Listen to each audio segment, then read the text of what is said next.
प्रिय साथियों, आज मतदाता जागरूकता दिवस पर आप लोगों को हार्दिक शुभकामनाएं। प्रिय साथियों, ये मतदाता जागरूकता दिवस आज ही के दिन क्यों मनाया जाता है? तो आज ही के दिन अर्थात 25 जनवरी 1950 को निर्वाचन आयोग की स्थापना की गई थी, जिसके अधीक्षण, नियंत्रण और निर्देशन में निर्वाचन भारत का संपन्न होता है।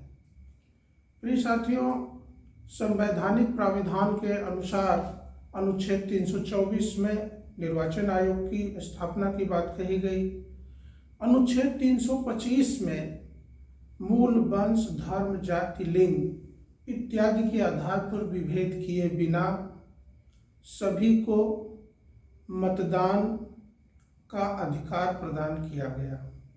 और अनुच्छेद 326 में अगर कोई 18 वर्ष की आयु पूरी कर चुका है तो उसको मतदान का अधिकार प्राप्त हो जाएगा। पहले ये उम्र 21 वर्ष थी, लेकिन 61वें संविधान संशोधन के द्वारा इसे घटा करके 18 वर्ष कर दिया गया है। ये मतदान से संबंधित, मताधिकार से संबंधित संवैधानिक प्राविधान थे। अब प्रश्न उठता है कि मतदाताओं को जागरूक होना क्यों जरूरी है? प्रिय साथियों, इस पर एक इंग्लिश में कहावत है, कथन है कि people get the leader they deserve. लोगों को वैसे नेता मिल जाते हैं जिस लायक होते हैं, जिस काबिल होते हैं, जिस हकदार जिस टाइप के होते हैं लोग, उसी टाइप के उनको नेता मिल जाते हैं। अर्थात लोग जागरूक होंगे, लोग अच्छे होंगे तो नेता भी अच्छे हमको मिलेंगे। हम नेताओं की गलती न दें, क्योंकि अल्टीमेटली अंततः लोकतंत्र में जनता के द्वारा ही नेताओं का निर्वाचन होता है, अर्थात जनता ही नेताओं की जननी है। तो इस विषय पर हमको सबसे पहले मतदाताओं को जागरूक करना होगा, तभी हमारा देश एक स्वस्थ लोकतंत्र की स्थापना कर पाएगा। अब इनको जागरूक कैसे किया जाए, हम एक उदाहरण के तौर पर बताएं। एक बार अन्ना हजारे, जो बड़े समाजसेवी हैं, बहुत ईमानदार नेता हैं, बहुत ईमानदार समाज सेवक हैं, उनसे पूछा गया कि आप अगर भारत की सामाजिक राजनीतिक व्यवस्था को सुधारना चाहते हैं तो आप चुनाव क्यों नहीं लड़ जाते हैं? तो उन्होंने कहा कि मैं अगर चुनाव लड़ूंगा तो मेरी जमानत जब्त हो जाएगी। पूछा गया जमानत क्यों जब्त हो जाएगी? तो उन्होंने कहा कि यहाँ लोग 500 रुपये में अपना वोट बेच देते हैं, तो हम कभी चुनाव जीत ही नहीं सकते, क्योंकि ये फिर धन बल का चुनाव हो गया। तो इस हिसाब से अगर देखा जाए प्रिय साथियों, तो अगर मतदाता जागरूक नहीं होगा तो अच्छे लोग राजनीति में नहीं आ पाएंगे। और एक कहावत है कि खोटे सिक्के अच्छों सिक्कों को चलन से बाहर करते हैं। तो ये जनता की जिम्मेदारी है कि अच्छे लोगों को राजनीति में लाएं। ये आलोचना करने से नहीं बनेगा कि राजनीति बहुत गंदी है, राजनीति गंदी हो गई है, लोग गंदे हैं, नेता गंदे हैं। ये सब गलत बातें हैं। अगर आपको राजनीति की गंदगी साफ करनी है तो उसमें साफ पानी अर्थात अच्छे लोगों को लाना पड़ेगा, उनको बुलाना पड़ेगा, उनसे निवेदन करके पैर छू करके बुलाना पड़ेगा जनता को कि आप आइए, हमारे देश का भाग्य विधाता बनिए। अब साथियों, ये लोग बिकते क्यों हैं? कहने का मतलब ये है कि जनता जैसी होगी वहाँ के नेता वैसे होंगे। अब जनता कैसी है?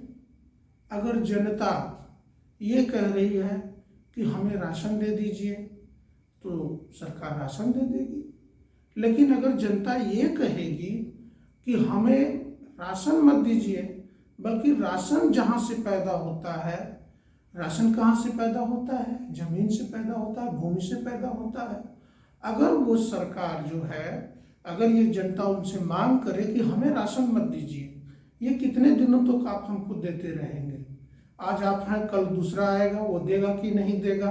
अगर हमारा परमानेंट कोई सुधार चाहते हैं, इसका इलाज चाहते हैं इस समस्या का, तो हमें ज़मीन दीजिए और जमीन देंगे तो हम उसमें स्वयं उत्पादन करके, श्रम करके हम राशन पैदा कर लेंगे। जितना बजट का, जितना संसाधनों का इस राशन बंटवारे में खर्च हो रहा है, अगर जनता ये कहे कि हमें ज़मीन दीजिए, ज़मीन देंगे तो हम अपना जो है अन्न खुद उपजा लेंगे, तो फिर नेता लोग ऐसा करेंगे। क्योंकि नेता वही करेगा जो जनता चाहेगी। नेता हमेशा जनता के पीछे चलने वाले लोग हैं। जनता जो चाहेगी वो करेंगे नेता। अब दूसरी बात यह है कि जमीन के मुद्दे पर डॉक्टर भीमराव अंबेडकर संसद को अवगत कराते हुए उन्होंने 3 प्रश्न पूछे थे।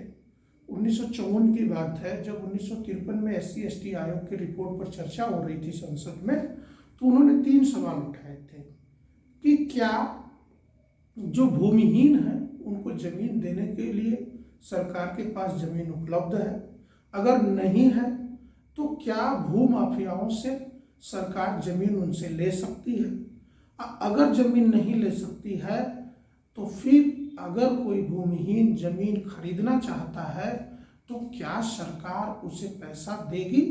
जैसे घर बनाने के लिए, आवास बनाने के लिए पैसा दे रही है, तो वो आवास बनेगा कहाँ? आवास तो जमीन पर ही बनेगा। इसके बाद राशन दे रहे हैं, ये सब चीजें कहाँ होंगी? जमीन पर आदमी जन्म लिया है, धरती पर जन्म लिया है, तो उसको जीने के लिए मूलभूत आवश्यकता जमीन है।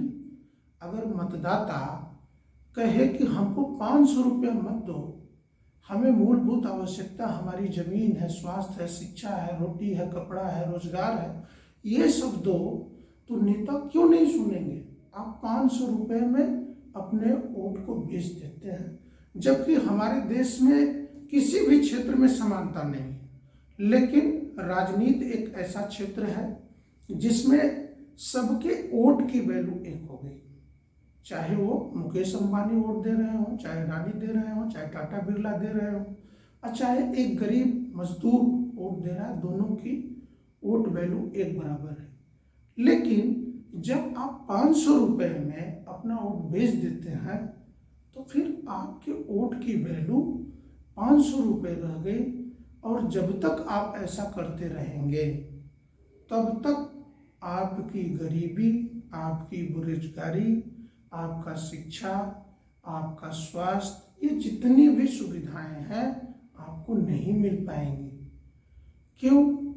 क्योंकि सरकार और सत्ता के पास ही वो शक्ति है, वही संसाधनों का, वही सरकारी नौकरियों का और अन्य जितने भी मानव विकास के लिए संसाधन है, इसका आवंटन सरकार करती है। अगर आप वास्तव में जागरूक जिस दिन हो जाएंगे, जो मूलभूत आपकी आवश्यकता है, रोटी, कपड़ा, मकान, स्वास्थ्य, शिक्षा, अगर उसके लिए आप उनसे कहेंगे कि आप हमको ये दीजिए तब हम आपको वोट करेंगे, और जब आप 500 रुपये में बिक जाएंगे तो फिर आप वैसे के वैसे रहेंगे। क्यों? वो कहेगा कि हमने तो तुमको 500 रुपये दे करके तुमसे वोट लिया है। तो ये सब चीज़ें स्वस्थ लोकतंत्र के लिए जरूरी नहीं है। निर्वाचन प्रक्रिया में लोकतंत्र में निर्वाचन प्रक्रिया जो है प्राण है लोकतंत्र का। अगर मतदाता जागरूक नहीं होंगे तो निश्चित रूप से हमारा लोकतंत्र खतरे में रहेगा।